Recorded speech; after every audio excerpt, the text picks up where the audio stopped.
toffee that you're saying, Yeah. you do get the sweetness that we would be familiar with these days, as opposed to the first initial nose and the first initial taste. It's more that earthy, more that kind of almost cosmetic kind of sweetness. Yeah.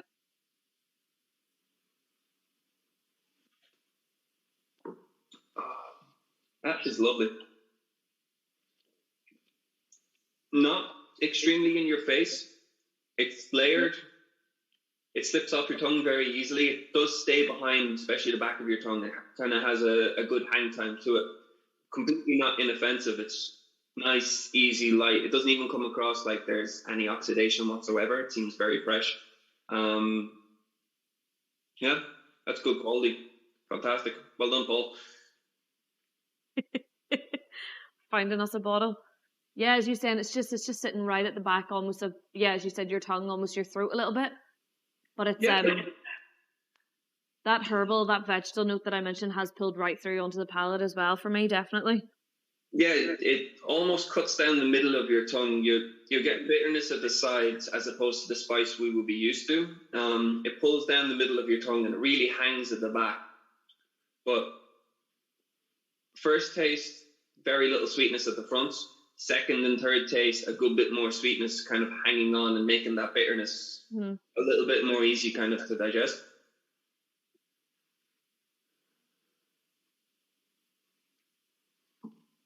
Great. What I'm going to do this weekend is compare this to the original today. Big difference, obviously, massively. It'd be so interesting to compare the two. Oh yeah, like there will be a huge difference, obviously, from what we've come across so far. But the thing that's really interesting is you still have bourbon versus sherry in the new one, bourbon versus sherry here. That's if they didn't decide to use any rum casks or cognac casks or anything like that they might have had hanging around. Just to balance out a flavour. But they definitely would have had bourbon casks and sherry casks in the 1970s.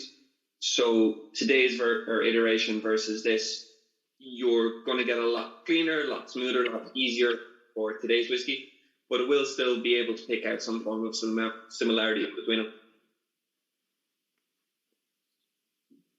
Beautiful.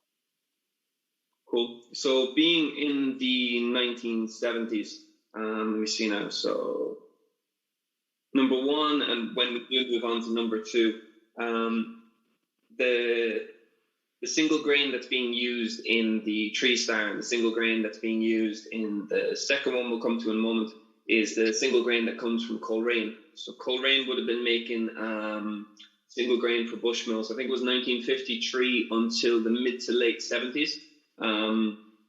Colerane's column stills were described as being ineffective. So column stills all over Ireland would make a silent spirit or a column distilled whiskey, which is grand, but Colerane's apparently was inefficient because it made a sweeter style of silent spirit. Whatever it was to do with the plates and the running times, it produced a sweeter style that when the mid to late 70s came along and Coleraine stopped producing the grain, nobody could really replicate the flavour profile for Blackbush going forward because nobody could produce a sweet tasting single grain from a column still in Ireland. So they had to put the single grain, or they had to put the mash through pot stills first to bump up the sweetness and then move it on to column stills just to replicate it. And that was Billy Lighton in the late 70s going into the early 80s.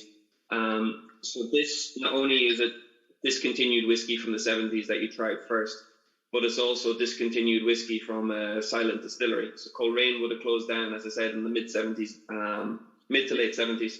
And the single grain that is in the first two whiskies, which is more dominant in the first than the second, is from Coleraine.